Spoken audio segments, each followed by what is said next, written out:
Allegiance to the flag of the United States of America and to the republic for which it stands, one nation, under God, indivisible, with liberty and justice for all. All right, roll call. We've got everybody present or excused. Additions to the agenda. Everybody got additions, updates? Anything? Hearing none, we'll accept the agenda as presented. Student celebrations and school spotlight. Principal Evans. Okay, well, with that being said, it's changed again in the last 30 seconds since it went around. Okay. So Jake is going to introduce some highlights, and then we'll go with Metal Arc, and then we'll do the spotlight of the month with BHS. So that's the kind of the transition in the last 30 seconds. All right, very good. Hey, JCSD 1, look around. Is this not awesome? We have topped the boardroom during a snowstorm in February. That's awesome. Okay, so we're going to highlight first our music department with Mr. Harding. Mr. Harding has a special guest with us tonight, and he's going to talk a little bit about some All-State. So, Mr. Harding, please take it away. Hi, everybody. Thanks for having me here. I'm here to talk about Logan Peterson. He's a senior at Buffalo High School. He, last fall, auditioned for the All-State Band and the All-State Jazz Band. And for those of you who don't know what that means that he is given a certain amount of time to prepare an audition, and then he prepares, he gets one take. Then that take is scored and compared against every other trumpet player in the state of Wyoming. For his concert band audition, he was ranked 4th out of 92.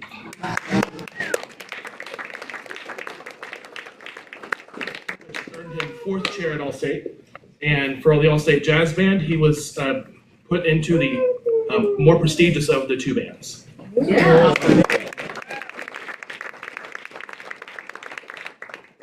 And I do want to say he is the first Buffalo High School student to make the All-State Jazz Band since 2018.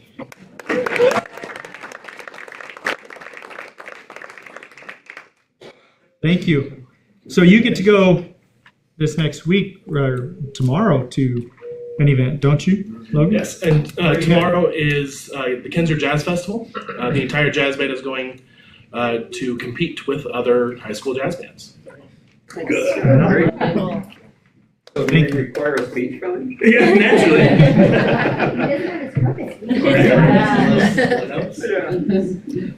Congratulations. Well, thank you. Yeah, Next up, we have Mr. Walker, football coach. He has 3 All-State members. 2 of them are with him tonight. And Mr. Walker, I'd love for you to talk a little bit about your kiddos and their accomplishments. Gladly. We had a pretty small senior class, but they did a phenomenal job of kind of leading a lot of changes that we implemented this year. And want to highlight kind of these 3 and what they kind of selflessly did and gave over the season. Perfect. Okay. And here's Zeke as well, just coming from wrestling practice as well. So, you know, what I want to do is I'll start with James and then work to Lane and work to Zeke as we go. So James was an all-state player this year. He's an all-conference player last year. The way the all-conference voting works is you have to basically nominate one side of the ball or the other. So we kind of have to plan it a little bit differently and kind of look at what they've done within the season to be able to help, you know, get votes from other coaches. We as coaches cannot vote for our own kids, so all the 3 coaches get together. We nominate these kids, and then it's based on what they've done within games and what other coaches have seen. So James led the state in reception yards and also had 7 interceptions defensively for us this year, which I think also led the state, if I'm not mistaken, in 3A. But we put him up as an all-conference or all-state receiver this year, and that's what he was honored as. But I feel like he could have very well been an all-state defensive back as well. Lane was nominated as a linebacker. This is the second year in a row that he was named the 3A Conference Defensive Player of the Year. He led the state in 3A in defensive points for us, averaging, I think, 20.1 points per game. And there's a lot of different criteria that is unassisted tackles, 2 points, assisted tackles, 1 point, and so forth, so on. So it's kind of a breadth of all the different things that he did and was kind of the heart and soul in the middle of our defense. And then Zeke was also named as an all-conference defensive lineman, was second in the state in points, which is kind of unheard of as a defensive lineman, but one of the highest motors of kids that I have ever coached. And if you ever watch a game, there's not a play that Zeke wasn't in, and that really, I think, set things apart for us. So really phenomenal group of young men, phenomenal group of leaders for us, and extremely well-deserved for their recognition from this fall.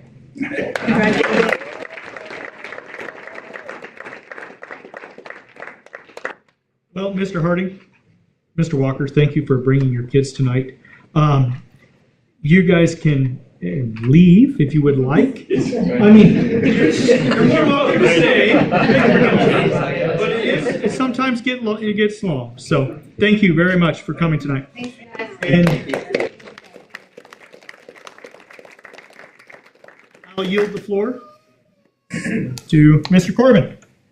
Okay, well, you might remember when we did our school performance plans, we talked about one of our goals was to extend our kids and really provide that productive struggle for them.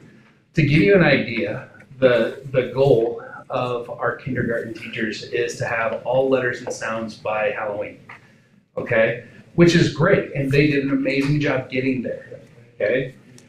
But tonight we wanted to showcase one of our extensions led by Ms. Jamie Day, and several of our students are in it. These guys aren't just doing letters and sounds. They're not just going to read you a book, they're also author illustrators at this point in February of their kindergarten. So we wanted to really celebrate. So Ms. Day.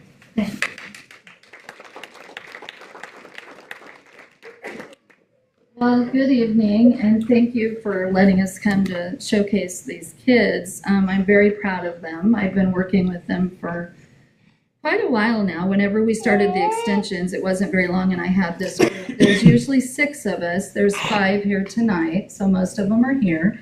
That whatever I give them, they just rise to the occasion. So we found that, you know, if you have those expectations, they're able to do it, and they've enjoyed it.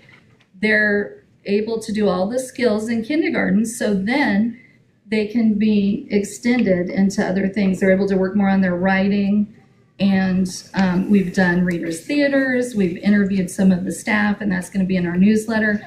But tonight we're going to show you a project that they worked on. We started by reading a nonfiction book, which was Bugs, and they will read this for you tonight. Believe it or not, they're very good readers. And then we took the story and I said, now you get to create your very own bug and you get to do whatever you want with it. You know, the sky's the limit. And so we sat there and we thought, what color is our bug going to be? What attributes will our bug have? What will our bug need to kill its prey? What habitat will our bug live in? And they came up with some really cool ideas and had a lot of fun with it. It took a couple weeks to finish this project, and they stayed with it the whole time. Their stamina is amazing. They designed their own bug, then they drew the bug, and then they added details, and then at the end, they wrote about their bug. So I'm gonna let you enjoy their creations tonight. We're gonna start, though, by having the kids come up, and I'm going to have them introduce themselves. So let's come right up here, guys. And let's stand across the front here. And let's have you come right here, Cedar and Gannett. Yep, Great, and look out here. And let's introduce ourselves. Go ahead. Janet Daniels, Aaron Roddy, Franklin Overton, Peter Smith. Awesome. So this is our group tonight. We have also Romeo. He's not with us tonight, but we wish he was.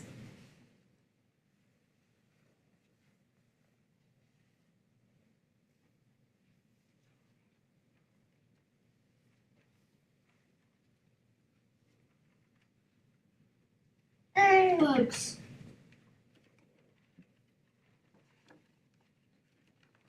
We are bugs. I am the red bug. I can run and run on my 6 legs. I sit on the bud and get the sap. I keep in the logs. I am the stink. I rub my tongue and hum. I have lots of buds. Nip out my buds and zap. I get mad and stink. I am the dam bug. I have 6 legs. I get wet in the dam. Bugs are yum for my tongue. Yeah, bugs. Yeah. I am the mud bug. I dig in the mud. But I do not have 6 legs. Dun, dun, dun. I have 10 legs. Awesome, guys.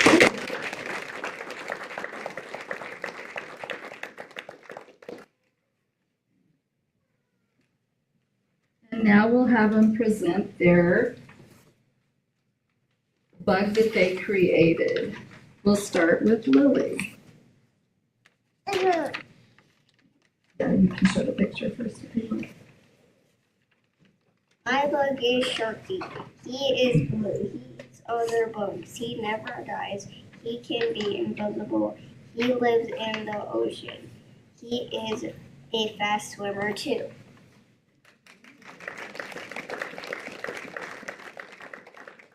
Next we'll have Cedar.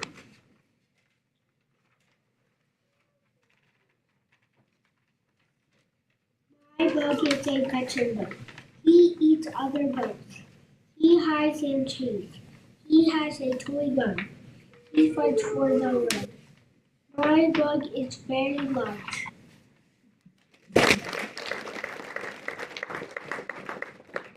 Now Braxton. My bug is Laffy Taffy. He lives in Antarctica. It has 100 legs. He can teleport. He can swim.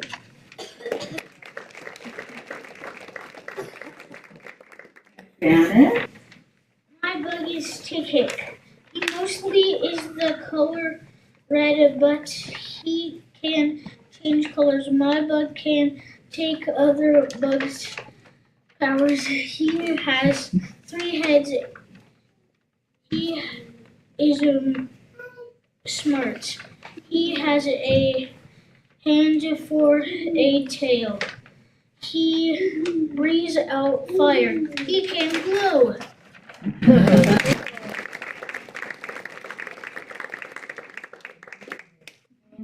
Mira. My bug is up, and she is a ground bug, and she is my panda. She can fly, and she is always close to the ground. She is a girl and can squirt out liquid from its mouth to kill its prey to eat. When it grows, it turns back into a baby. She is green and is very, very small.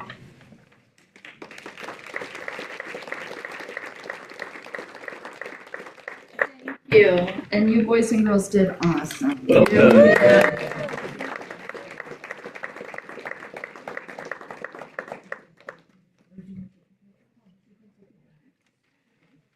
Like our high schoolers, it does get long. So if you guys would like to take a second to step up. Thank you for coming.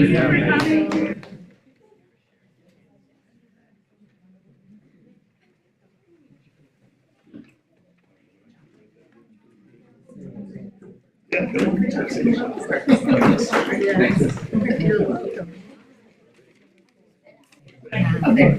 Thank you for that.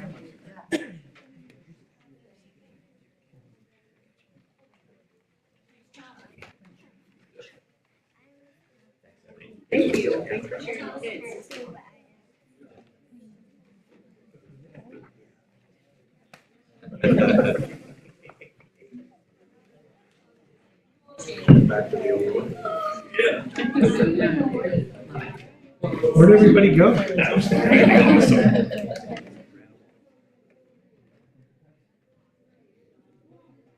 All right, so for the spotlight for VHS, I have Michelle Delbert and Kassan Matson, our two guidance counselors in our our Success Center. That's what we'd like to call it now. So they're going to give us a little bit of a tour or presentation over what we have going on for Career and College Ready from BHS. So I'll turn it off over to those fine young ladies. And then there is a little piece that I'll get to contribute. Thank you for having us tonight. We're excited that BHS is our school spotlight. As Mr. Evans said, we try to call ourselves the Success Center instead of the Counseling Office. What you guys think to your high school counselors, I guarantee that is not any typical day for us. So we call ourselves the Success Center because we don't want students to feel like the only reason you can come to the counseling office is because you need counseling. And so anytime someone would say, go to the counselors, go see the counselors, I don't need counseling. Well, we do so much more than just counsel kids. We have so many wonderful opportunities. And probably our favorite one is working with our students to make sure that they're career ready. Career ready, we really want that vocabulary to change at our school. We've been working on that the last couple of years because we want every student to graduate and have a career focus. We know that careers can look so different from a college education to apprenticeships, to associate's degrees, to four-year degrees, to master's degrees. We want kids to really be thinking about what career pathway do they want to go on. The college piece that we keep in there is just because that's kind of the ultimate goal academically. Students want to strive. We want to make sure that we set our students up for that success as well. Thinking about a pathway and how are we going to get there. So when you look at our next slide, basically what we try to work with our teachers is that we think about, we're just going to use the round number of 300. Our 300 students at Buffalo High School, our ultimate goal is at the top, career and life ready. They're going to get there one of three ways. And we really try to focus and make sure that these students know that they all have different strengths, they have different abilities, they have different experiences. And we want to make sure that we support them to get to those different pathways, to get ultimately that they graduate from Buffalo High School and they're successful in whatever path they use. So one of the tools that we were able, I gotta get over here. One of the tools that we were able to, that we had the opportunity to use with all of our students this year was a new program called Youth Science. And so Youth Science has been really cool because this year we rolled it out to every student in our building. Typically, and what we did, I'll tell you what we did is every student took a series of 11 brain games. And so they came in and it was great. We made time for them. They wanted their own pace. They were short, relatively short. They knew like, you're going to do this thing for 9 minutes. And we all did them. And I will tell you, there were a couple of those brain games. I'm like, when is this over? This is clearly not my strength. But the kids did a really good job and they took it seriously. And so they went through a series of 11 brain games. And what resulted from that was those students began to understand what their aptitudes are. We talk about aptitudes, just the things that students are naturally good at. And aptitudes are kind of in place by the time you're like 14 or 15. Aptitudes don't really change, but your interests do as you grow. And so not only did it measure aptitude, it measured interest. So if you were looking, this represents all of our students at Buffalo High School. You can see for aptitudes, our top aptitudes are in digital technology, financial services, chain supply, and transportation. But you know what's real funny? Their interests don't match, right? Our top interests are arts, entertainment, and design, education, and healthcare and human services. And that surprises me 0% because these things are really too easy to see in our community. But I don't know a lot of kids who are like, oh yeah, supply chain and transportation, I've got that one locked down, right? Sure. And so this has given us a great tool. If you want to go to the next slide, pretty please. This really helps it. You can see what I'm talking about visually here. You can see here the blue shows their aptitude and the yellow is the interest. So we have these high aptitude areas with smaller interest areas. And then you can see here we have some larger interest areas, but their aptitudes are not quite as high. So this gives us a lot of information when we begin talking to students as a whole or individually about their strengths and how they envision their future. And so if you would hit the next slide, pretty please. This shows just a slide of kind of the back level reports that as counselors we can pull when we're talking to students. So one of them is very much like that data you just saw, the aptitudes and their interests. But it looks at clusters alignment, majors that could be recommended, career pathway, top careers recommended for students. And so we've pulled this data because, and Michelle will talk about this a little more, we're pulling this data when we're having conversations with kids. You know, kids will come in, I don't know what class I should take. And it's really fun. Instead of just saying, oh, what are you interested in? We'll be like, what does your U science say? What are your aptitudes? It's technology. Have you ever considered taking a computer science class with Mrs. Sweckert? I'm having that conversation with my son. That was one of his highest aptitudes. And he's like, computers, what? And so how are we helping students be exposed to what those career pathways could look like? Whether that's having a conversation in our school and we're digging through U Science, they're gonna have time. We went through their aptitudes and soon we'll be exploring the career piece and they get to look through matching careers. Or maybe it's through our career cafe that Mrs. Dahlberg will talk about. Or also we'll be reflecting on it sophomores. We do a career unit in conjunction with English every year, and so we'll be talking a lot about careers. That's really a great focus for sophomores. And then we have this awesome field trip day where we're going out and we're looking, how do you see these industries in our community? And we have great community partners, so that's really fun. If you want to give me the next slide, I just wanted to show you, we wanted to show you what some of the tools look like that we can reflect on when we're talking to students though. So when kids come in the classroom, we've had every student pull up their own reports, but then one-on-one we look at it. You can see this is my son. And so I've learned that, he's an abstract thinker, he's an idea contributor, an investigator. He's a kid who focuses presently. He's somebody who needs to focus on the goals in front of him. We have some high school kids who are like, yeah, I'm gonna be a physical therapist. They're not worried about the daily, they just chop through this because they're getting to that. My son isn't one of those. He's working on the things, life right in front of him. He's an extrovert. But you can see here is where, if you're looking at his aptitude is in the blue, interest is in the pink, and you can see the gap. Wow, he would make a great archivist, but he knows nothing about that. And so, as you go down, he would totally agree with this. If anybody knew my son, he has great aptitude and high interest in the area of fitness training. So if you looked at the next slide, this is a resource that actually U Science, they have been really good at kind of taking feedback from schools and responding to what schools need. So they just generated a one-page report because after your student takes this test, you could pull a 40-page document and spend all that time reading about your kids. I didn't want to read it. It seemed like a whole lot as a parent, right?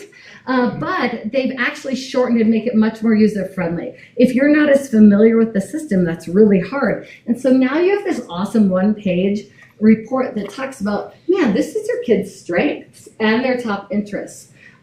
These are some industries that are aligned for them now. But the other thing that's super cool is look at these words. Team-oriented, social, task-oriented, and every kid who takes the series of brain games, they start getting words that describe them. And what's great about that, a component of this, we will be working with students on developing their resumes as they go through the years. So they'll be building it every year. And the great thing is we talk about kids like, how much do you like talking about yourself? Nobody really does, right? But to be successful, it's really important that you have the ability to talk about yourself. So these are just words. We have them mark the words that they really think describe them, and they hang on to that, because in order to be successful and to achieve the career that you want, you are going to have to be able to talk about your strengths and sell yourself. So this is kind of a very fun beginning way to start that conversation. Every year, so like next year when students come, the 9th grade will be taking the brain games. You don't redo the brain games, but every year our students will be redoing the interest profile, because interests do change as you grow, and there's some amplifiers. So every year they're going to be getting more information, reflecting on it, looking, does that open up different ideas for possible career pathways? But overall, we have been pleased with this tool. And now I'm going to hand it over to Michelle, pretty please. So using the career wheel, our goal is really to help students think about where they're going to connect best. If you guys think back to Department of Labor, they come out with the 24 different career pathways. Well, they've narrowed it down to this 11. And so it is so cool, this inner wheel, when we think about all of us in a big community, caring, connecting and supporting, investing, creating, experiencing, building and moving, cultivating resources. This inner core is what makes up our community, our wonderful community of Buffalo. So the Department of Labor worked with the CTE national organization, ACTE, and they came up with making the wheel smaller so that it didn't feel so overwhelming. So what we've done is we have taken this opportunity to talk to kids, use their youth science scores, and we are creating career cafes, if you want to go to the next one. And so what we're doing is, Hassan and I have been working with our CTE teachers and our computer science teachers, ag teachers, and business teachers. And we've been providing these career cafes where we're bringing in experts in our community or people that have been recent graduates of Buffalo who've been willing to come back. Our students love seeing our alumni and connecting with them and thinking, oh my gosh, you graduated from Buffalo High School and you're doing this. So it's been really fun for our students to have that opportunity.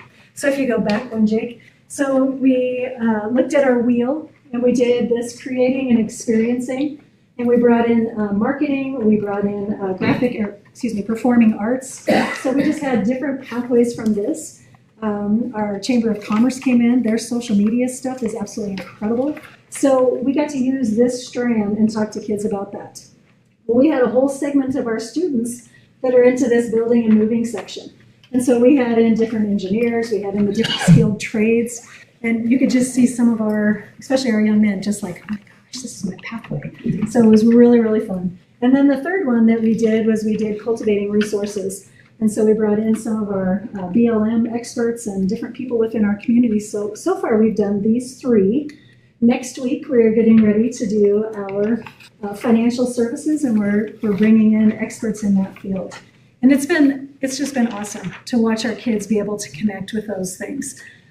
We all just kind of teamwork it, because if you looked at it individually, it's a huge project. But there's 7 of us, on the team, and we just kind of divide out the responsibilities, and it's awesome the opportunities we're providing.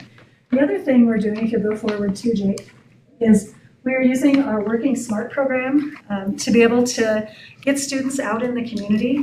When we have internships, these are our students who are working a minimum of 10 hours a week. They have a class period that is their release time to work. They have to turn in pay stubs to show that they are working the minimum of 10 hours. But the goal is that they get to be reflective and they get to think about, what does it mean to be an employee? What does it mean to be responsible? What does that workload look like? What work habits are you bringing? So we have 10 students that are doing this right now. We have lots of students at Buffalo High School that are working at different jobs. They don't want to take a class period where these 10 students do. Also on the next slide, we are doing mentorships, and we have students that just want to check out different pathways. And so they can do it through the Working Smart class period, and so they can go out in the community. We have students going into law offices, physical therapy, the dentist places, elementary education. They're doing lots of different experiences where they get to mentor, they don't get paid, and they go specifically during their class period to have that opportunity. We have other students that will just come in and visit with Hassan and I, and they'll be like, I just want to check out something. So 2 really cool stories. I had a kiddo last year that couldn't decide, knew they wanted to be in the helping services, but couldn't decide between occupational therapy, speech therapy, physical therapy. So we kind of divided her time into thirds, and she went and she got to do each of those three things and see what's the difference. And just felt really good about what she chose to do to go to college. I had a kiddo that came last year as a junior. I wanted to be in real estate as long as I can remember. And this young lady spent last year doing a mentorship. This year, she is paid. They're going to pay for her to get her real estate license, and she already has a job. So it's just pretty exciting, the things that we're getting to do with our students and providing them opportunities. You know, and you think about just all of our accountability stuff that we have to do for our schools. We're really trying to find ways that we can be seamless between our accountability expectation plus what we're providing for our students. Between our ag and woods and computer science and business, we have lots of different pathways that our students are going through as concentrators, and they're having the opportunity to work in these different programs of study. And the next slide. I'm sure Mr. Evans shared this with you guys in his board report, but we had our WDE meeting last week. And to just find out that Buffalo High School is like top of the chart. Like we are meeting expectations, exceeding them, and helping our students with their career focus and readiness. One thing I'd like to point out is this right here we've been working on for quite some time. You'll notice in 2021, we had 0 students, 0, earn a industry recognized credential.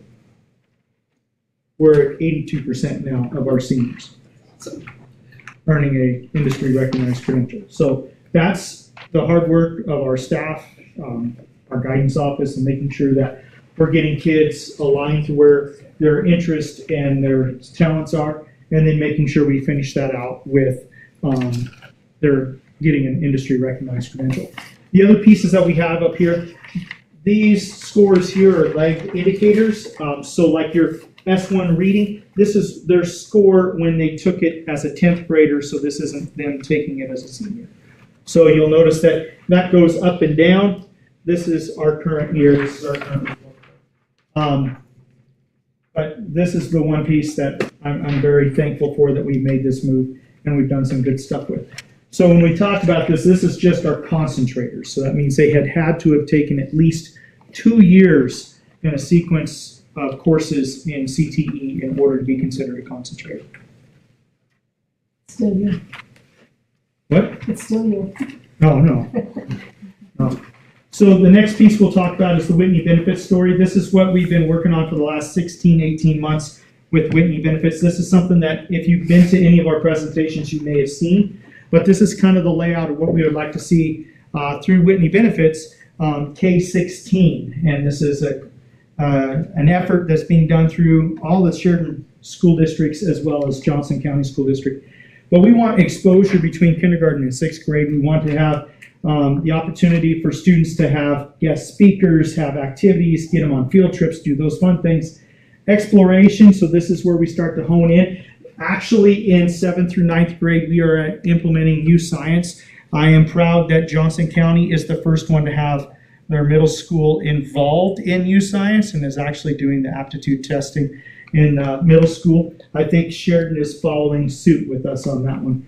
So we're having that opportunity. Then we start to actually look into what the world of work looks like. We have more of a workplace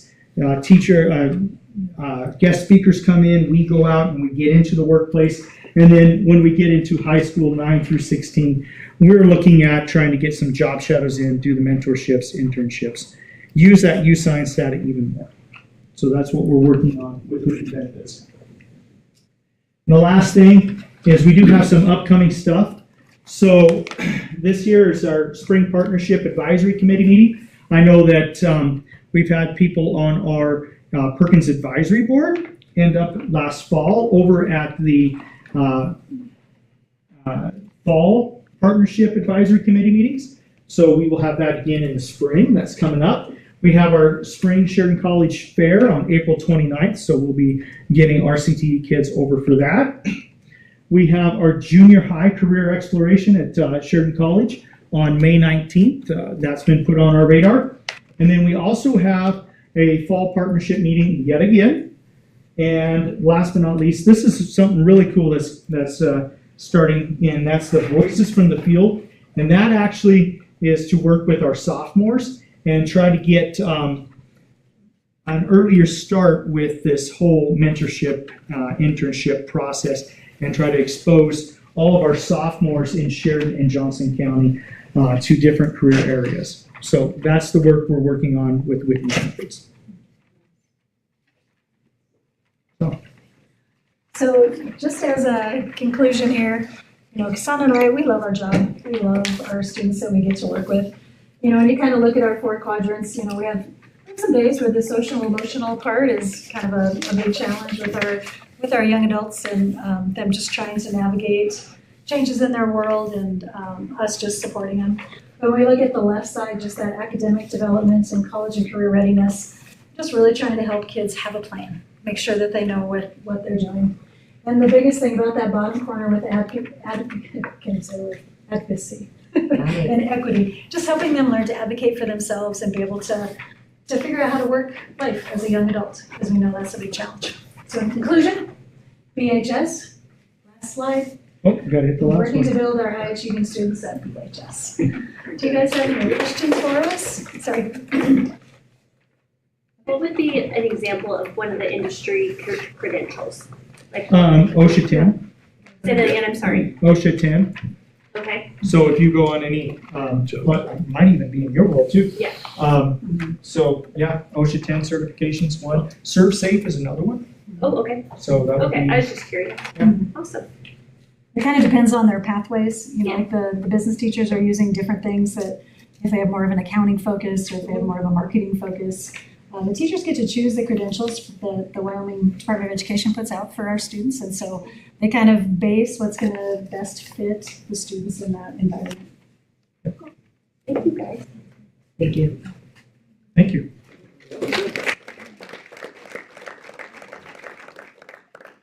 Oh, we got you. Seems like one more celebration. How did the cheerleading thing go? Oh, yeah! Yeah, it was awesome. It was wonderful. The girls went to state. And I do have to say, we really have to give a little extra thanks to Mrs. Kervin, who came in. Choreography and actual cheerleading skills is not quite in my wheelhouse, right? Being cheerful and organizing. But we built a great team. The one thing I love partnering with Mrs. Kervin on this, she came in and really taught one of her old routines to our girls. And she said, you've really built a team of girls who have a great ability to learn. And I'll tell you, they learned fast. Because they had 3 weeks to learn the state stunt routine, and they worked hard, and they worked on Saturdays, and they went down, and if you could have seen their faces, when they announced 3rd place, Buffalo High School, these heads snapped up. They did not expect it. And so it was like witnessing this collective joy. So they did a great job. I'll be sure to let them know you guys asked. It was pretty wonderful, so thank you. Thank you for asking. That's great. Right. Community services next. Have we got any of that going on tonight? We do. So in there we have recognized New West, had some kiddos doing some work with our community. Friends, great job, guys. Tell them thank you for us. All right, consent agenda. Make a motion to approve the consent agenda as presented. We've got Dave and worship for a second, please. Okay, discussion on consent agenda. Anybody got anything in here? Hearing none, all in favor of approving the consent agenda as presented, signify by saying aye. Aye. All opposed, say nay. All right, action items. Policy revision, first reading. This is JEA, compulsory attendance age. Entertain a motion on this one. Motion to approve the revision to policy file JEA as presented on a first reading. Got a motion and a second. Katie and Tamitha. Discussion on JEA. Hearing none, all in favor of approving JEA on first reading as presented, signify by saying aye. Aye. Opposed, say nay. Okay, policy adoption. Second reading. KB-R, easy for me to say, parental rights complaint procedure. I'll make a motion to approve policy KB-R because it's required by the state. Okay, Parental rights. got a motion and a second, Dave and Marcia. Okay, discussion on this one. Mr. Chair, I had a question about the last sentence in the first paragraph, Okay, where it's talking about parent and guardian may file a written complaint with the superintendent within 14 calendar days of the alleged violation. And I guess my concern about that is, what if the parent or guardian doesn't know about the alleged violation until after those 14 days? Then, you know, they become aware of it and they want to file a complaint, but it happened 17 days ago. okay, we got So to answer that question, Reed, if there's a complaint to come forward and they actually recognized it, they know the process, so there's 14 days to report it.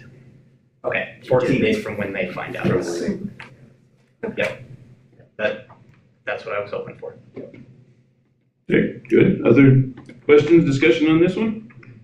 So I want to be very clear, that's Charles' non-attorney interpretation of it, but that's the way it's been presented.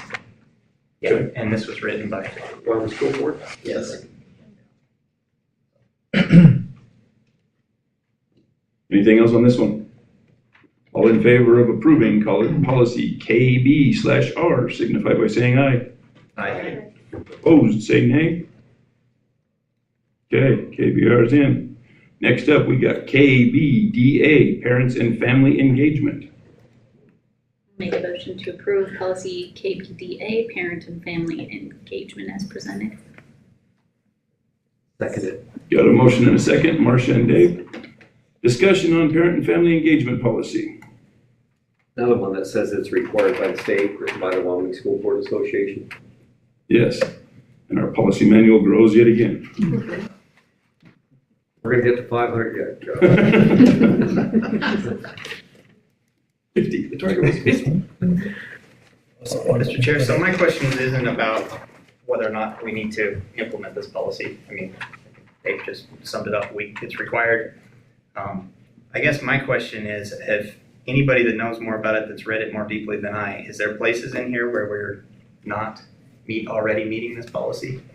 Places that is this gonna be a challenge? Or are there any places, I guess the other side of that coin would be where we would like to spruce it up a little bit more? So, Mr. Chairman? Yes. So I'm gonna look at this as a guidance document, read as a guidance to review where we're at. Again, it's a statute that was created by legislators because there was concerns that school districts weren't being transparent in communication. So I look at it more as a communication guideline document that we'll review as we go through it. I'm gonna say a majority of it we do in some form or fashion. I would hesitate from sprucing it up or adding more details or pigeonholing the district. This is just a kind of an interpretation of what our state leadership wanted related to a situation that happened in a couple other districts. So it's kind of the guidelines. If you read down towards the bottom, if you scroll down towards the bottom, Title I already has guidelines and expectations that we have to meet and how we fill things out. So just an alignment to some of those things. So it's just something in policy to look at. I look at it more as a guidance tool than anything. But to be very clear for the public and the stakeholders, federal programs have their own guidelines. So aligning to those and it's a guidance document is the way I look at it. Fair? Fair. Other discussion? KBDA, anybody? Let's make it in charge of that. Congratulations. Not pass the baton. Okay, hearing no further discussion, all in favor of approving KBDA as presented, signify by saying aye. Aye. Opposed, say nay. Okay, next up, KCHVAC component project. This is the one we talked about approving because it was the holiday season and everybody was busy. Okay, motion on this one. I'll make a motion to approve the bid given by, I have it sitting in front of me now because I just went out of it. grant given by Ariette for the KC HVAC system. Okay, it was recommended by Ariette and the quote was given by Apex Mechanical. So just to be. Rhett made the recommendation of Apex Mechanical. Yes. Okay. Can I get a Second. Very good, Dave and Reed. Okay, discussion on this one. We had been told about this earlier. Now you've got the numbers. Got to have it fixed, so.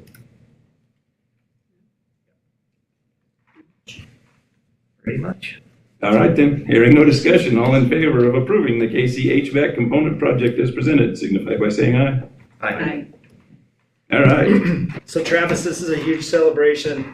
Again, I bring this up many times, but this is the journey that we started several years ago, 3 years ago, with the evaluation of our district and putting things in the component project list. So what a huge celebration. Grateful to you as a board of trustees, trusting us to move forward through this. Congratulations to John and working through the process and learning.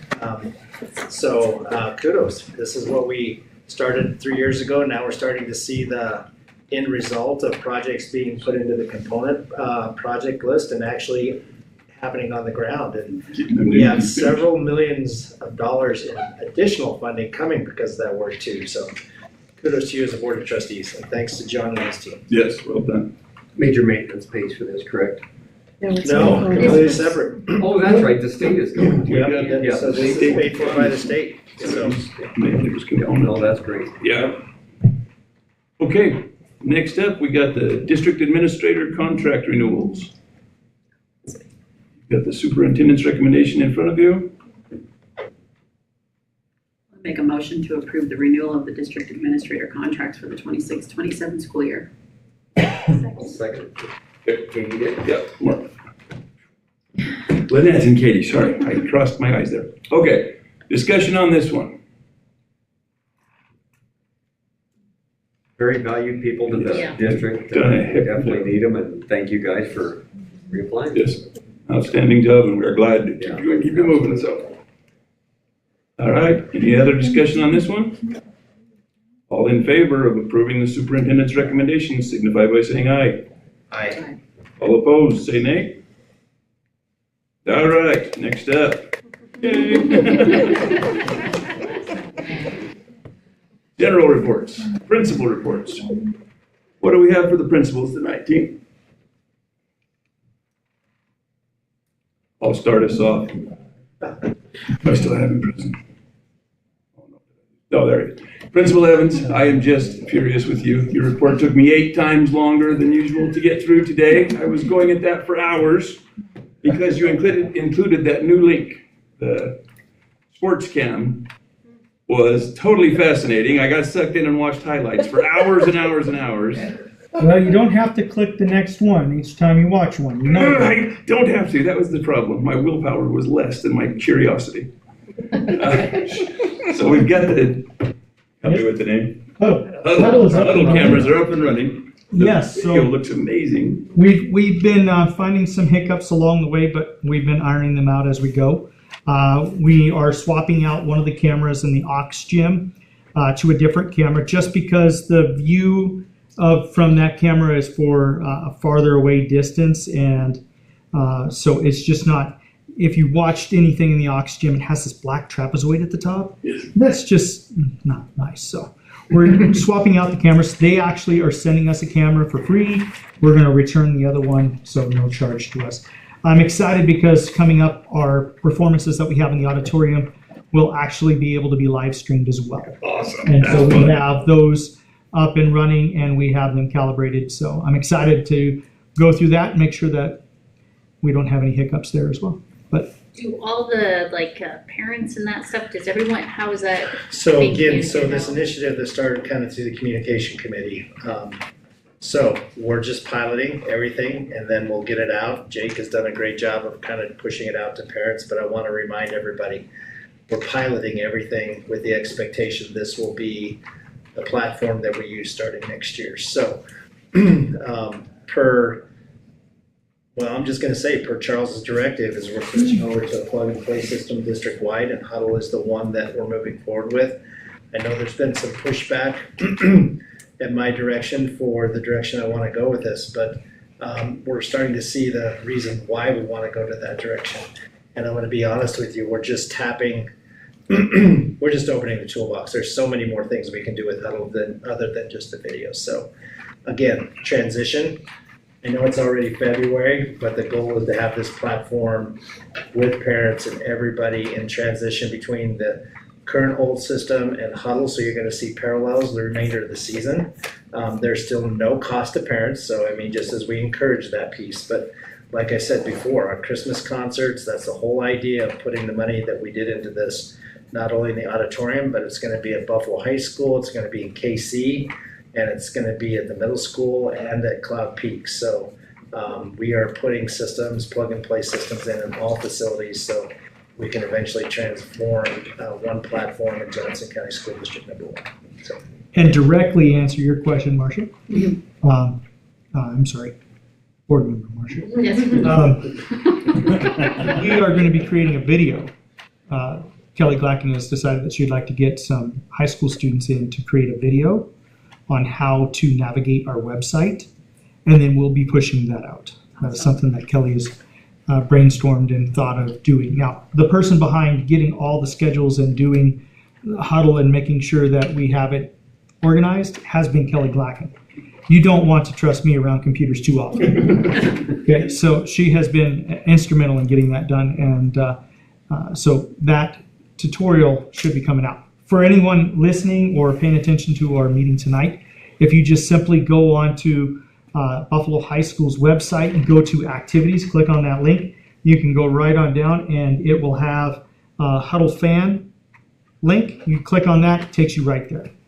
And then you can get lost. Be careful, you can spend a lot of time when you get there. You get lost. On your phone, but ultimately I want to be very clear. We're going to have one link on the district website because that's the whole goal, is to go through the district, so there's a number of connections. So as we move each school, Jake is the pilot for everything that we will move forward through in that process for next year. Okay, so I do have one question, and maybe I am completely listened wrong at some other meeting when we were first talking about going to Huddle, but will that be the communication that takes, because I saw in our report that Remind is now being switched to a different name. Two different conversations. Okay, I'm just making sure that I didn't get those crossed, because when I saw that and I thought, Two different platforms, Okay. two different parallel each other. So. Okay. One is academic, one is sports. Okay, well, that's why I was so confused, because I thought that they did not mix, but, all right, clear. Yes, please. I do have a question, Charles. So you said that it's free to parents. Does that mean others outside of being a parent, then is it a cost? Absolutely. No, it's free to everybody right now. I'm going to just say, right now? we are in the pilot stage Right. of all of this, yes. When we do actually get it up and going, then. So we will have further discussions of what that looks like. To choose how we want to run that. But Okay. Some of the platforms, what they'll do is it's free during the season, but then there's a charge if you want to go back and watch, class of 1985, watch that football game again, or pay-per-view type of thing. Yeah. So we'll have those discussions further down the road of what that looks like. Okay. Still living this glory days. Well, it's an exciting project. I look forward to seeing it continue, and I'll have to be more careful with my time management. Link appears Well, again. and so it's exciting. I mean, Jake and everybody, we've had it, a couple programs have had it, now we're expanding it district-wide. And more importantly, what we've installed within our facilities when we're done is a plug-and-play system. Yeah. So Huddle will have to be competitive. So we know down the road as maybe there's more options or a different venue, it's a plug-and-play system. So that's what's exciting about this, what we've installed in the schools, and it'll connect our community. I really do. If you've spent hours watching videos already, wait till you get to see what it actually does when we get it on the district website, and it does highlights and some videos. So there's some I'm good imagining things. the younger schools doing a Christmas program, and every grandma and grandpa, whether they're in Seattle or Washington DC, they can all tune in and see the thing. Or here, and they just don't want to go to. Yeah, it's snowy and rainy, you don't want to go outside. Yeah, I think that's going to be just a fabulous program. I'm real excited. Can I have one more question? Yep. Do we get one in the Y for the swimmers? There's a portable. Yep, there's a portable one. Makes my heart happy. Okay, anybody else? Question for Mr. Principal Chairman, Dave? this is Lambert. I just wanted to say congratulations on the math and reading scores. And it was evident by what's happening in the reading by Mr. Corbin. We had the kids come in, so if anybody that didn't see was 83% proficient in math and 77 in reading. That's awesome. And so just some huge growth from fall to mid-year and on our interim YTOP as well. So I know it's just one measure, but it's nice to take a look at it and see how things translate to that assessment. Oh, that's very important though. Mr. Bennett, please. Several of you put it in your board report. Just congratulate Ms. Skylar Bree on being awarded the Young Music Educator of the Year for the Northeast District. That's pretty cool. Yeah, that is. Way to go. So all of you, each of you, whatever, pass on congratulations. Mr. Chair, I have questions. Please. I have questions for all schools. Good. But we might be able to narrow down a little bit. Dr. Hanson, I think you're off the hook. I wanted to make sure that we talked about your the community service, and we touched on it, unless there's anything else you wanted to add. I appreciate being off the hook. KC, okay, let's see. You talked about the PD for the paraprofessionals. Yes. I just wanted to confirm, it sounded like in your report that they did the first one in a series. Is that correct? Is this going to continue? This was the first of a series of 4. Okay. So we're going to do 2 of them this year. Our next one is in May. And then we're going to do the other 2 next year. So we'll continue that PD on. Awesome. Just something that the teachers have been asking for, to get some training for our paraprofessionals so that they know how to handle situations without leaning on that certified teacher all the time. And I just think it's a great idea to give them some learning as well. And Turn out based very on the first series, it makes sense to move forward with all 3 then. Yes. Yeah, sounds good. They all had great feedback, said they learned a lot and they appreciated it. So that was a good sign. We could go a little deeper. Fantastic. Awesome. Middle school, Ron. In your school improvement plan, can you remind me what the 15-day challenge is? That's a cycle that we use within our PLCs. And we've actually not done the 15-day challenge. We've done the microcycle, we've done the bandit challenge, and it's all a variation again of a teacher coming in. They have a standard, they're teaching to that standard, they assess the standard, and then they're coming back, visiting that information and reteaching it to see the growth. Right. From one lesson to the next. Like the presentation that we received earlier this year. Or, yeah. Correct. Yeah, okay, they're all similar. Yeah, there's just the bandit challenge, okay. Similar, just different chapters, different ways of approaching that within their teams, within their classrooms, and then being able to reflect on that and share that within their PLC teams. Thank you for that. You bet. Maggie?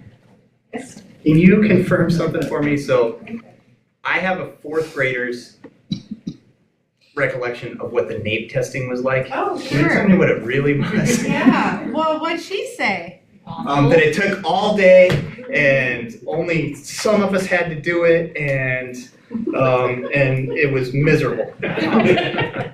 Well, that's unfortunate that she felt that way. Well, it actually, they had a limited time of about an hour and a half to do it, so it wasn't all day. Seemed like all day. Yeah. On further pressing, I learned that was actually the case. And NAEP is a nationally normed test. It's a national assessment, and states take it every 2 years. Okay. And so we haven't done it in 2 years, and this group of 4th graders was just the lucky group that got to do it. And they do a sampling of students. And so she is correct in it wasn't all that it was not all 4th graders, though it was most of them. And there was a morning session of 90 minutes and then an afternoon session. And so their day was really weird because we had to abide by the guidelines of the proctors that come in and administer the test. So we aren't actually the test administrators. We aren't the proctors. It is guests in our building who come and do that. And so they had start times and end times. And so like the kids had to go to their specials class at a different time than they normally would. So they were at PE right away, and their whole schedule was different there in the morning. And then they had 90 minutes of testing if they were in the first group, while other students were doing some different activities. And then they went to lunch at a weird time in order to be able to be prepared for the afternoon session with that second group of students. And then the other kids that weren't testing were doing some other things with their teachers. And the teachers actually aren't really involved in the test administration in any way either. They give up their space to these proctors that come in, and I mean, we don't even use our devices. They bring all the devices and everything that is an allowable resource for that assessment. Wow. Yeah. I think that's what it was. I think the disruption to the day. I'm sure it felt like her whole day was just like toileted at that point. Is there a place where you can just see how our school does on No, that ma'am. testing? So, because there was that article you sent us, Charles. I don't know how many of you guys read It's that. statewide. It's not broken down by county It's not- even or school. It is, you will get a So we're report just for the lumped in state with of Wyoming. All the Yep. kids. Correct. And so that's like an unfair statement Absolutely. of what, yeah. So I had a student come up to me, and the parents, they roll down the window and they say, Mr. Ostrowski, I have to take that test. And I said, well, congratulations, because that's what I received in the email. It says, congratulations, you have been selected again. Johnson County. So they don't even offer you the opportunity to say, do you want to take it or not? You just get a congratulations letter. You have been selected. You volunteered. It's kind of like winning, you know. So this isn't even every district every year. It's I get a letter saying, congratulations, you've been selected to do this assessment again. So It is something that is then communicated with parents, and they do have the opportunity to opt out if they choose. I don't believe we had anyone choose to opt out. It's unfortunate that it fell in the same window as our other winter interims. Sure, yeah. Did Casey get hammered on this too? Did you guys get to do Our all the eighth hoops? graders were tested. Nice. So that, but I think that extend off what Marcia's saying is we don't get to see our individual scores. That's the frustrating part about it. We get lumped into a sum, and we just, the data is, it is what it is, right? well, it's not fair because then we're judged by the whole state. Like that's what I do not love about it. So what Marcia's talking about too is that letter that was sent to all the legislators about how school districts are underperforming, and that was one of the key factors that was sent to every individual, I think legislator. Yeah, in every reference legislator. to how schools are underperforming in the state, so. Does Mr. that Corbin, what, clear that up? can you explain the jackalope jump? That's- Because Yes. I see that you Yes. have a challenge. I sure can. Yes. So we need to know what that is. What is this? Well. I noticed that you weren't gonna volunteer until you got to a certain threshold. I It doesn't am sound like it's very. I am 100% volunteered. I'm in. My daughter's actually, she is also in Special Olympics. My wife has done that as well.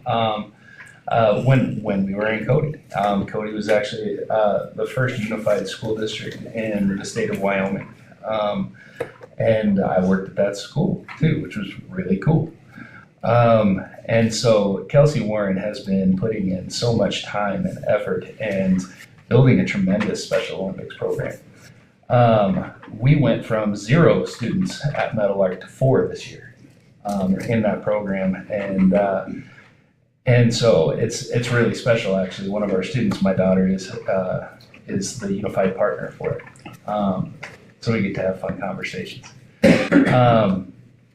But essentially, the jackalope jump is their major fundraising piece in the year, and it's like a polar plunge. And so the plan is that there will be a large pool between the middle school and Meadowlark this year, with lots of cold water in it.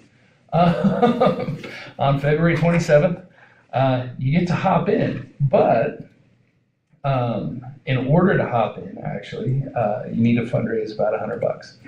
We're fundraising that for our athletes from Meadowlark so that they can do these things without having to fundraise necessarily. But I am consistently happy to make a fool out of myself for the kids, so I will freeze. I'm fine with that. But one of the things that I thought was really special, and I'm not speaking for you, I just challenged you. Do with it what you will. We had a consistent board member team that would fundraise their own $100 in Cody, and they would jump with the kids. And it was a really special way for the board and the community to kind of connect with each other and rally behind the kids. And so that's the challenge, is to help fundraise for our Special Olympics team. Whatever we do fundraise, 70% goes to our local team, and then 30% goes to the state so that they can continue doing Special Olympics. But it's a special program, and I encourage you to participate. Look, you had my hand straight up until you said cold water. Close, right, jumping into cold water. You might need to restructure. If you raise enough money, you don't have to jump. Hey, Talk to me about that. Other questions for the principals, anybody? Ready to get 2 years? You still We on? did. Jake's talked enough. I'm gonna let him off the hook too. All right. Darn, I was Sorry if I cut you off already. Not at all. No, you asked the same question I was going I was curious as to what the question would be. It's a good one.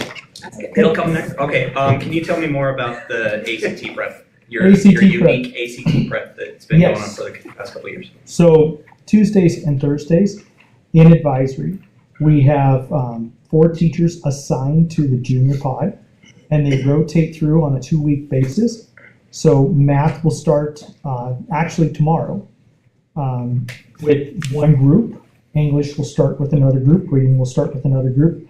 And science will start with the last group. And so they're in that advisory 2 days a week. So we get 4 times with math, and then they'll rotate. The teachers will rotate. And so we do that over the 8 weeks to get them prepped for the ACT. We've had the same ACT prep material we've used for the last couple of years, and we've seen significant gains in our ACT scores for our juniors. So that's part of the process we do all the way through April. So being intentional about prepping for that important test. Yeah, thanks for asking. Yeah, you're welcome. All right. So Travis, one of the highlights I think we need to talk about is in also the middle school as a source of strength. I think you've seen that at the bottom of Ron's report and in my report. That's pretty cool with the sources of strength in that video they put together too. So Yeah. Speaking of that, did anybody else have trouble opening the video? Sources of strength? We attached that to a different link, and you should be able to open that now. We can open it now. Okay.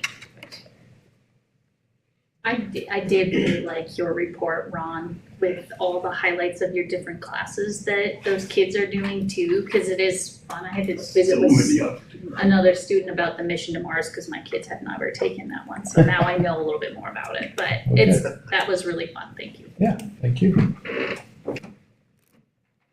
Anybody else? Principals? All right. Next up, ops team. District ops questions. Chair? Please. Okay, is it Mr. Zine? Did you put in your report about the playground coming? I know you were at the playground presentations at Cloud Peak. They got the design.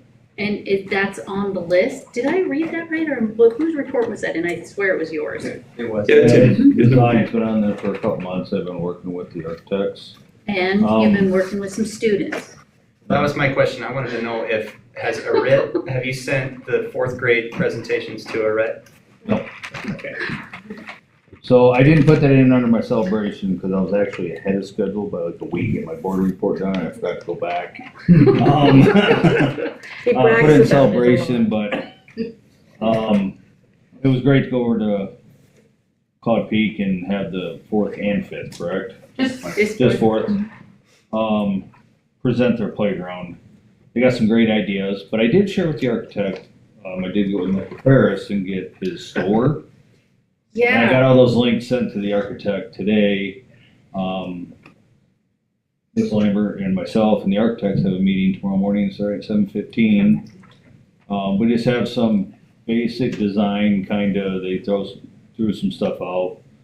We're gonna be doing a RFB on these projects with KC and Cloud Peak, which is a request for bid, because I don't want to design bid, because I don't want to be stuck to someone's design. We want to have some say in this. Sure.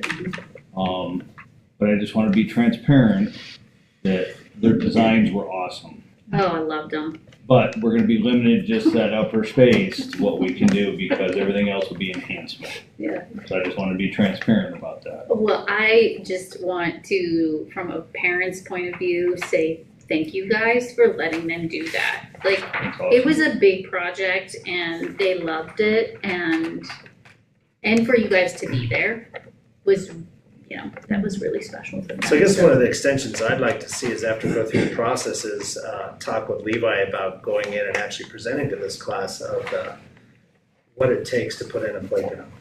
Because the ones we watched on that day were, they have $1 million and they came in at 500,000, so they were saving the district, $500,000. But we still got engineering, we got codes and stuff. So I think it'd be a really great opportunity for them to understand the full process when it's done. So I have that in the works already, Mr. Oski, but They we would just love couldn't that. put it together tomorrow that quick. Although Mr. Ferris was like, yeah, I can make it happen. I'm like, well. I know Levi's presented in a former district that and he does a great job with start to finish what that looks like, so we can bring him in and do that. Cool.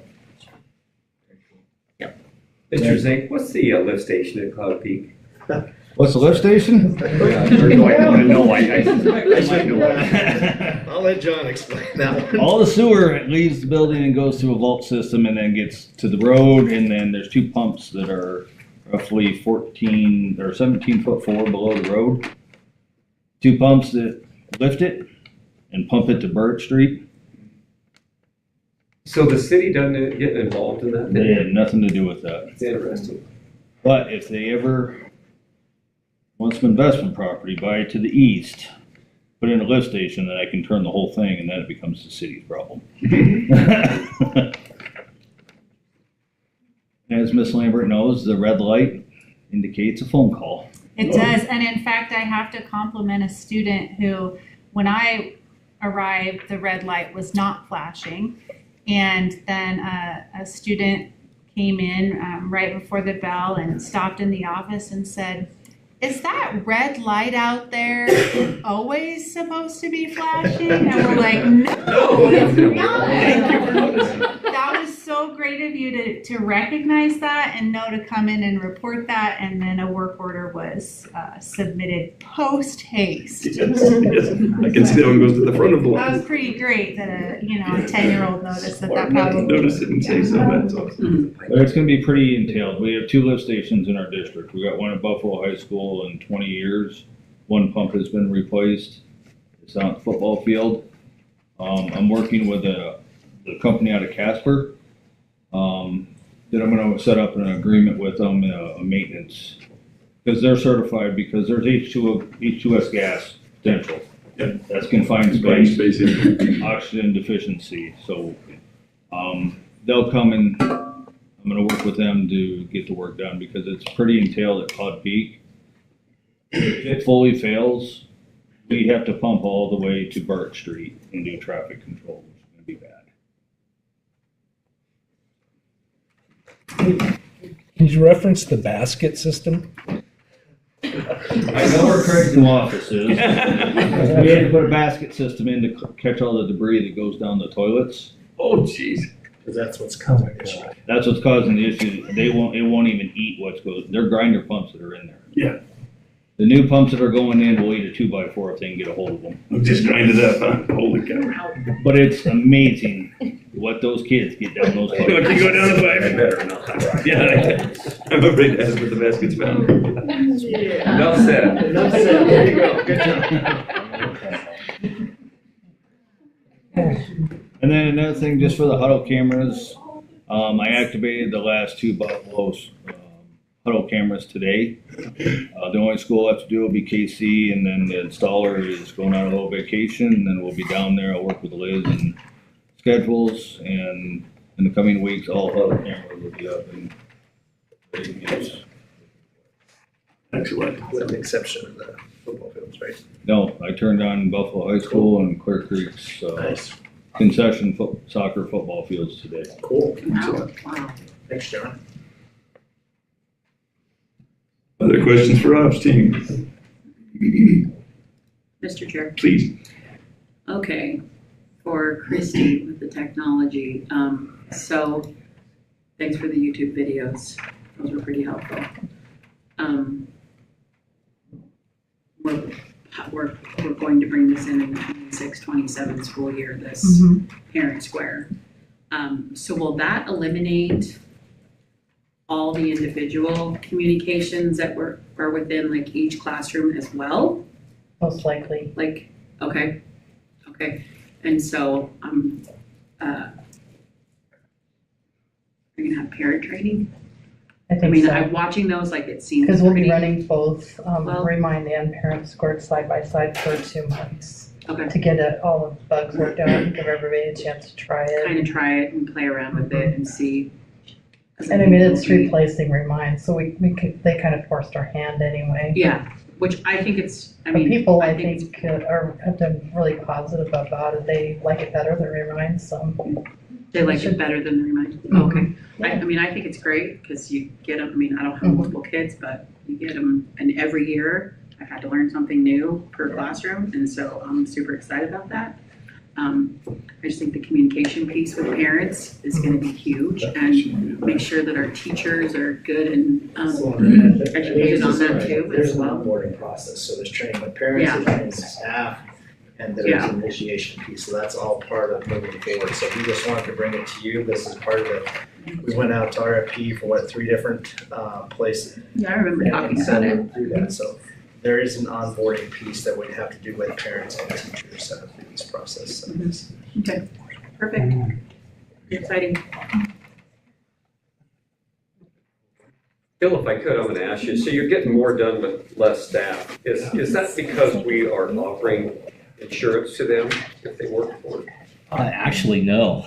Au contraire. I mean, that does help. It is a great recruitment. We got our staff going, but I'm just going to say it's the staff's dedication and flexibility that's making that work. I mean, we have drivers leaving Buffalo at 5 o'clock in the morning to get down and run a KC route to cover KC so that KC driver can take the KC team.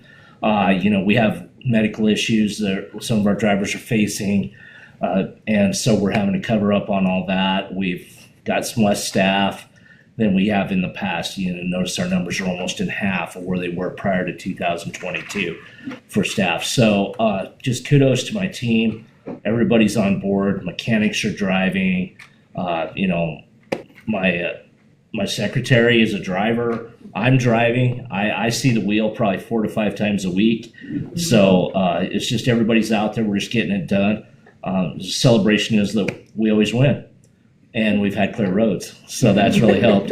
So it's been good. And another thing is our fleet is managed really well right now, and our team's staying on top of everything. So our buses are running, knock on wood, really well. So we're able to accomplish, not have to worry about doing that backup thing as much as we have in the past. So. It comes back to the team. Yeah, dedicated staff, great. Yep. Thanks, Bill. Is there anything we can help you do for recruiting? Oh, sure. How are some of this? Yeah, there's lots of things we can do. Definitely, let's not bury our head in the sand. I mean, that's been ongoing since I took this position 3 years ago.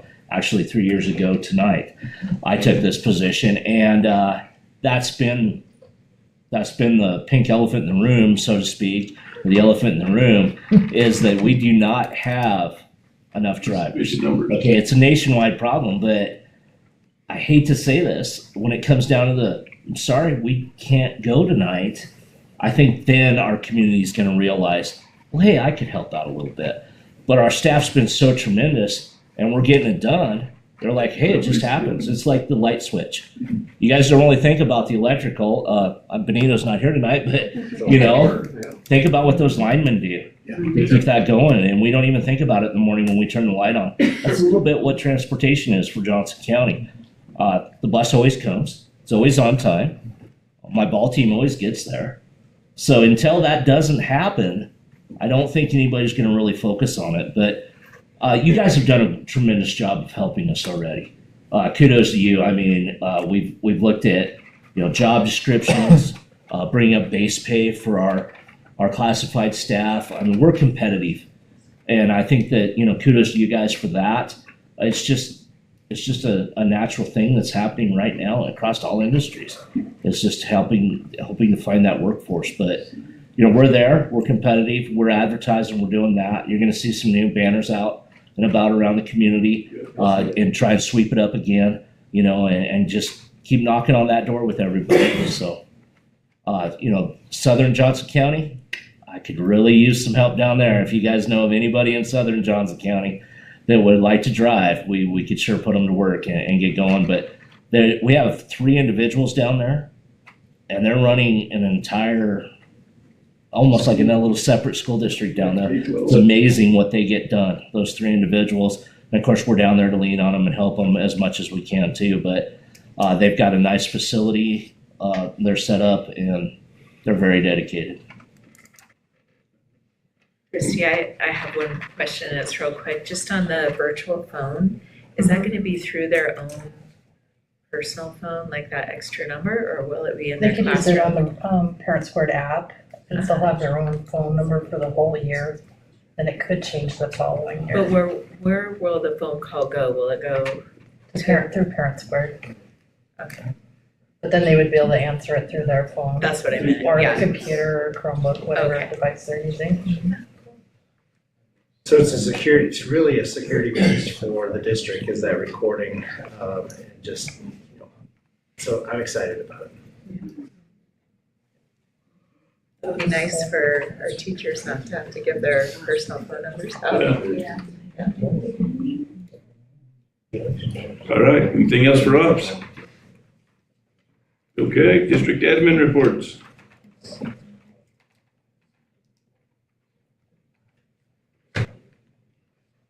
Got questions on any of these ones?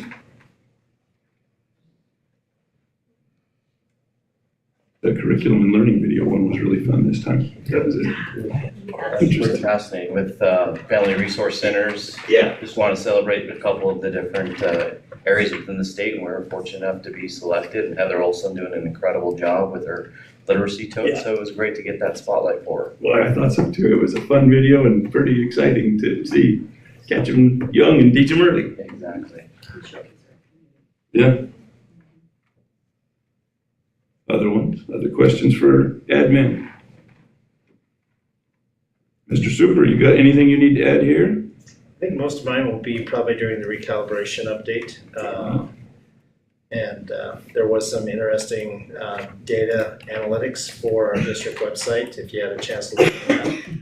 The Did You Know facts, I think, kind of aligns to recalibration and kind of what other states are doing when we're hearing, what the average teacher salary is and what that actually means in other states. I thought that was pretty informational to see where we compare to other states. And then again, the parent liaison, it's part of that social emotional piece of it, but also connecting parents with resources, and they're doing a really, really good job with that. So, yeah. Charles, I had a question. I just was curious on where it says district website analytics and the numbers where it shows, Buffalo, we have 11,000 sessions. What does that come from? Is that like a keyword research, or what's the comparative measure for the other schools as well? Was it Buffalo, Wyoming as a city, or? So those locations across the button, that's where some of the hits are coming from. So Buffalo. Oh, gotcha. Those Okay. are the internal. So you can see that we're all the way from Chicago. We have hits from Chicago, Fort Collins, Billings. So that's Buffalo is basically sessions within our community, and then where some of the other hits are coming from outside of our community. So. But if you look at the number of hits, just up, which I thought was new visitors was up. We also see engaged sessions is way up. Might be to huddle. I don't know. As we go through our website, 12% of that is Travis. Yeah. Not wrong. That's the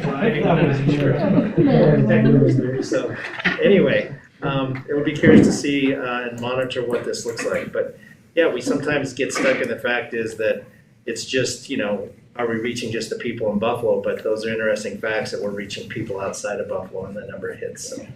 Well, yeah, and if you put that huddle on there, and getting more hits, it'll just strengthen your guys' link to the up top.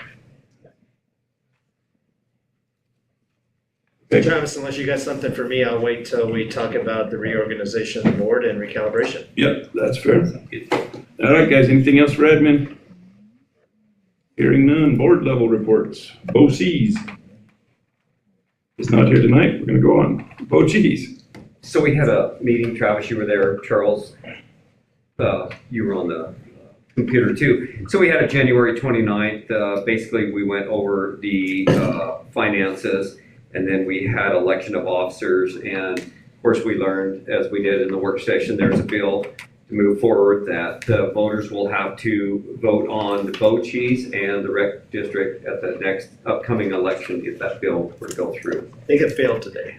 It did, I okay. think it failed. The one, OC's failed. The rec district is still, could be brought up. Still around, but BOCES went down, or we hope so. Sure. Okay. And it's what that was gonna do is take the control away from the board. Yeah, Give we're it, still so, on and the from what ballot. you're hearing, what I'm hearing you say, it will remain with the board for us to vote on that now. But yeah, don't want to guarantee anything, but that other one could be on the chopping block too. Okay. Congratulations on being an officer for the BOCES team. Rec board.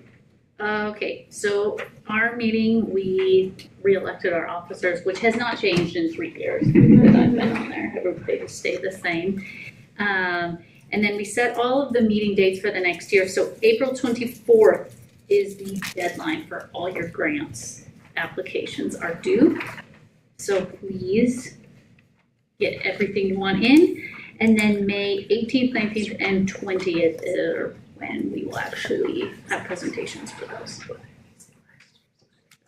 That's about it from the report. Very good, thank you. Mr. Chair. Please. Marcia, I did hear on Sharing Media that you guys did show your position that was available on the report. Am I correct? Sharing Media, correct? What position? To the Claudia? What? There was a position put on the report. Is that right? Correct? I thought someone had to retire for health issues. Yeah, but we did that like months ago. Let's go. So correct. I just turned in today. Did you hear it today? Yeah, we voted on that as a school district. Claudia, do you remember that? Well, okay, then maybe I'm confused because I thought it was I heard it. I hear today. They're a little behind. I don't know. Okay, If that's what it was, but that would be yeah. I'm gonna have to go back and find it. That was the last Because one. I was You'll let me know, because maybe I missed something. But it We're was, growing. Yeah, interesting. Okay, I'll go back and find that and see, maybe I'm wrong. yeah. It could very well be. All right, next up, other business, recalibration time. Charles, I'm gonna let you lead us off on this one. All right. Fast and furious. So with that being said, Travis, I'd like for you, the board, speak about our visit during recalibration. But today, House Bill 110 failed in the House to be brought out and put to committee, 41-21. So it was a 1-vote swing to not go to committee, but there still is a Senate file that mirrors that is still on the table. With the potential of amendments as per some of the things that I've submitted with you guys and talked about, that those are potential amendments. But again, the House side failed to go to committee today, and the Senate still has their bill, and I think it's Senate File 81 that we'll be kind of watching through the process, okay? What what does that mean? Does it really change from our work session? But I'll give a quick summary. We really have two things on the table here: select committee's recommendation, and we have current law. So if nothing comes through recalibration with the recommendation through this legislation, we will go with current law. And so those are the two things we are planning for as a district. Committee's recommendation would be a reduction of funding for up to 15 FTEs or certified staff. Current law, if we stay there, would be a reduction in budget of about $300,000 to $400,000 and only 5 to 7 FTEs. So still a lot of things not solid. Everything is still draft, and we're still trying to determine what that looks like. So a lot of moving parts, but the work that has been done over the last 5 or 6 months, we have a lot of legislators that are asking the right questions, and those include our 2 local legislators who we've had several meetings with last week prior to going down to legislation and communicating with them. Also, in addition, was some key leadership, Speaker of the House, President of the Senate, having conversations with them and continuing that open door conversation. So that's kind of where we stand with recalibration. I thought the work you guys did as a board, maybe talk a little bit about that, but I'm very grateful for you guys that were able to attend, to take those days off, and I think you made a connection. So kudos to you guys. Do you have any questions for me? Charles, explain the bill that got defeated today just a little bit, if you would. So the select committee has made the recommendation. It went to the House, so there's a House Bill 110, and then there's the Senate, the same mirroring bill in the Senate. So the House bill failed to make committee, so the House didn't assign it to the committee. So the only recalibration bill left is the Senate, which is basically a mirror of the House. Typically, you'll have 2 bills. One goes through the Senate, one goes through the House, and they try to mesh them. So really, there's only one recalibration bill still on the table, and that's through the Senate. And really, just to verify, we're going to get more money if we stay with the select committee, but that more money is for a lot less FTEs. That's the balance. They're going to give more money to the school districts, but they're giving it to spread among the wealth. That's why we want a block grant, so we can choose to do with it what we want. So, yeah. Part of that was adjusting the class sizes. Their big way they were coming up with the increase in pay was to adjust class sizes significantly upward. And if you want to I'll give a little history lesson. So back in 2005, just as a reminder, 2005, when the Campbell cases first started, you always had the evidence-based model. That's what this is based on. But from then on, the legislation has always funded more than the evidence-based. That's what the law is based on, evidence-based. We've chosen to fund public schools more than the evidence-based for many, many years. Now we're coming back to that conversation. What does the evidence base really say? The EB model, majority of the time, has always had a class size recommendation of 1 to 25. Okay, the state has chosen to have smaller class sizes and fund that appropriately. That's why it's on the conversation piece now, is what does the evidence-based model says. They did tweak it a little bit while we were in Cheyenne. They went from that 4 to 12 to 1 to 25 to 1 to 22, but I still think there's more wiggle room in that piece. But the state has always funded smaller class sizes, which is where the understanding coming to be is now legislation is looking, what does the evidence base, because that's what they're held accountable by law. We've always chosen as a state to fund it smaller class sizes, so that's why it's on that. That's why it's a conversation at this point. Okay. As to the Cheyenne trip, it was certainly educational. We got to hear lots of public comment, lots of public testimony, and then we gave some of our own. We got up and spoke. We had talked about key points, but we lobbied as best we could. We are the school board. This is 4 of our 9 sitting here tonight, and you need to leave control of these schools in local hands. We're in the community, we're in these buildings, and we can monitor this closely and be good stewards of the public funds. So that was a big key part of it. There were a lot of advantages in the bill that they came up with that would help cash flow, would help reimburse districts at a more rapid rate and save some of the difficult hurdles that unexpectedly happened. So there was some real good stuff in there, and some things we were still lobbying to change. But it was, all in all, I thought we were powerful. When the four of us got up there together, we spoke as a team, we talked directly to them, and They paid attention. they paid attention. They perked up and listened to us, whereas some of the other testifiers, you could tell they were a little bit out here. Travis's humor helped. Yeah, I did have to admit that I wanted to do handouts, but now I was too afraid to do so. What'd you think? What your thoughts on testifying? It was a fabulous opportunity to go and tell our story. Say what's working in Johnson County, what we're doing, how we're moving forward with our kids, supporting our kids as a district. Pretty cool side piece, Bill, from Bill's transportation report. We did get to take 2 vehicles down, and they both had the Johnson County emblem on the side, so it's kind of neat to feel like we were in the Secret Service vehicles. I felt like that really stood out. So Especially when you're going the wrong way at one. yeah,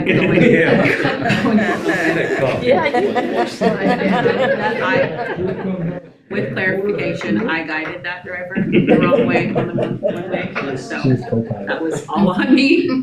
But in all seriousness, I was very proud of our team. You're given an opportunity, and people are mincing it out of seats, and we were able to it just worked out for us that we were able to all 4 sit in a row and be we didn't really discuss what each other was going to say. I mean, we did a little bit on what each talking point each of us had, and it just it laid perfectly. I think we just, Travis started us off with highlighting all the great things. Reed gave a ton of data. I gave the heart. I asked for them to just please listen to us and listen to all the things that had been testified about from several people within the state: teachers, counselors, superintendents, business managers, and then Tampa came in with a great business piece. Hopefully gave them some food for thought. They did some of the amendments that they came back with. I feel like that was an impact that we had. So I was grateful for the opportunity. I think that it's important as school board members that we can make a difference from our homes, write letters, send emails. They still hopefully will listen.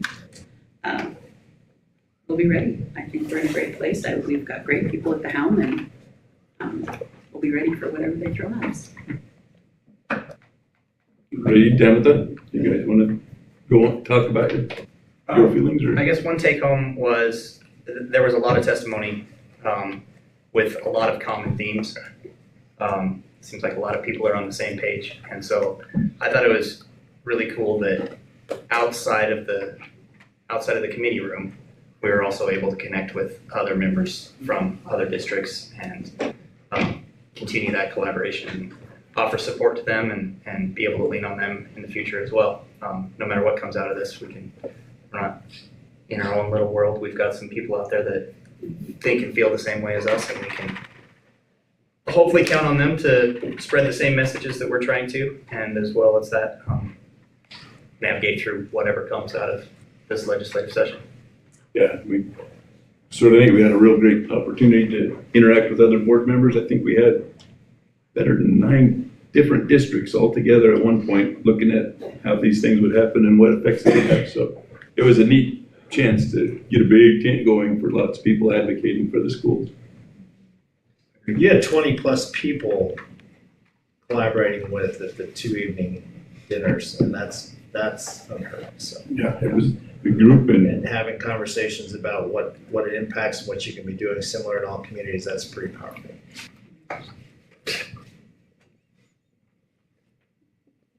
What else? Next recalibration up. We're going to go down February 21st. So we're headed down to the School Boards Association legislative forum. So that'll be on a Saturday. We'll depart Saturday. Now that winter's here, we'll leave on a Saturday, head down. We typically have dinner with our local state leadership. Then if it allows, we'll do a tour of the Capitol that night, or we'll do a tour Sunday morning. And then our state leadership usually kind of gives us a great update that morning at the Capitol with what's happened, where we're currently at with bills. And then we'll go get dressed up and we'll go to School board's presentation with Brian Farmer in the afternoon, and then we'll have what's called a legislator social. With an opportunity to, legislators are invited to come from all over the state and just meet with different board members and have that conversation. Depending on the atmosphere or the heat or the tempo of what's happening, depends on how many legislators actually show up to that. That'll be a great opportunity for you guys to connect with other board members and understand where we're at. And then that evening, we will actually, Sheridan and Johnson County state leadership will have a dinner with the 3 districts in Sheridan and us and the leadership from both those communities. We go to dinner and then have a conversation about what can change. Next morning, we'll get to go see some committees and potentially testify that morning, and then we'll get recognized on both ends, the House and the Senate. And then hopefully around noon, we'll depart for home. Is kind of what that tentative schedule is. So. Okay, very good. So we will continue advocating, continue lobbying. So it will be early mornings and late nights. Yes, these are long, tough days. You'll be tired. I've traveled, so. Yeah. Anything else on recalibration? Anybody? Good. All right. Board reorganization.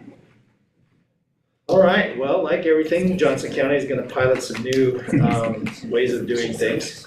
So the State Board of Education has said and got the Attorney General's office involved in our going from 9 to 7. So currently they are working with our attorneys. Another district, Niobrara, is also doing the same thing. But the State Board of Education doesn't feel it falls on their responsibility to approve the reduction of boards. So once in February, once they have this discussion, they will give us direction. If they don't feel it's within their power to do that and the Attorney General's office says it's not their responsibility, all we have to do potentially then is go to the boundary board, have a community meeting, and then they would vote on our recommendation. So it's up in the air a little bit, but it's not stalled. It's just what levels do we have to go through to get to that point.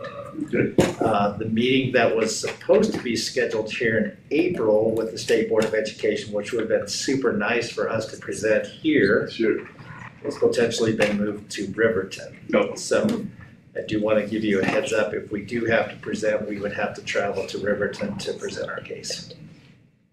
Okay. Well, that's all right. Have a pretty good traveler board. We get places. Okay. Anyway, that's the update, Travis, with that. Questions, anybody on this one? Okay. From the board, what have we got from the board tonight? Anybody got ideas, thoughts, things we need to talk about? We can touch base on the communication committee. We met this last week and kind of define some of the work that we are trying to get done.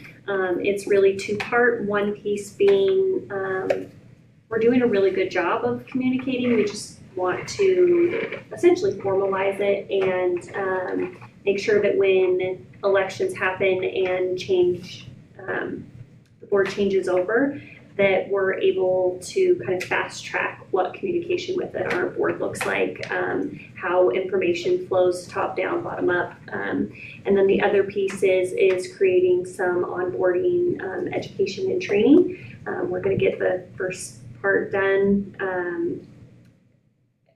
Hopefully, what did we set a date? I'm trying to remember. I'd have to go back and look at. Yeah, but I'd have to pull it up too. Yeah. There's we sent a tentative date for when we're trying to get that first section of work done so that we can then say, okay, we're done, we're moving on, we can bring that back to the board. And essentially, it's just some guidelines for how we can communicate effectively within ourselves. And then also how we can make sure that when new board members come on, that they're getting information that's relevant and timely. Any questions about that stuff?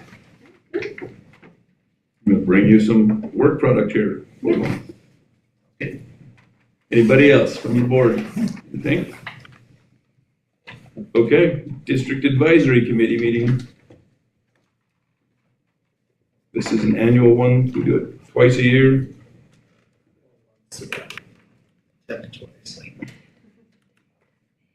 So basically, it's just setting a date, Travis, so those that are on this committee, just setting the date with Heidi so we can get that up and rolling.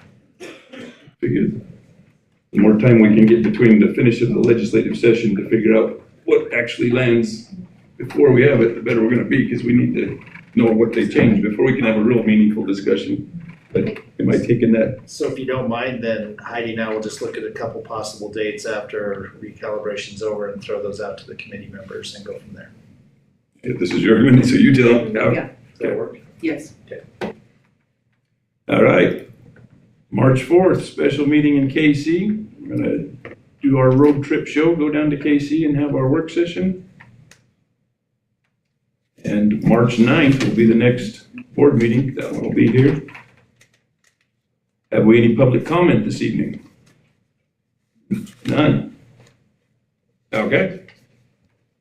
That being the case, I would entertain a motion to enter executive session for Wyoming Statute 16-4, 405, Section A, II, and III, personnel and legal matters. Second. Katie and Marcia, just too fast. All in favor of going into executive, signify by saying aye. Aye. Opposed, say nay. But we need a little short break first and then we'll do this. Okay, quick break.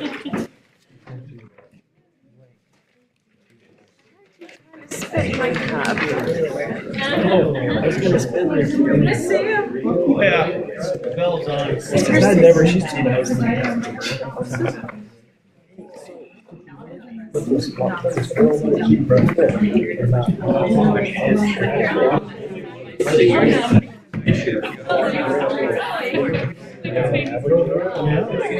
That doesn't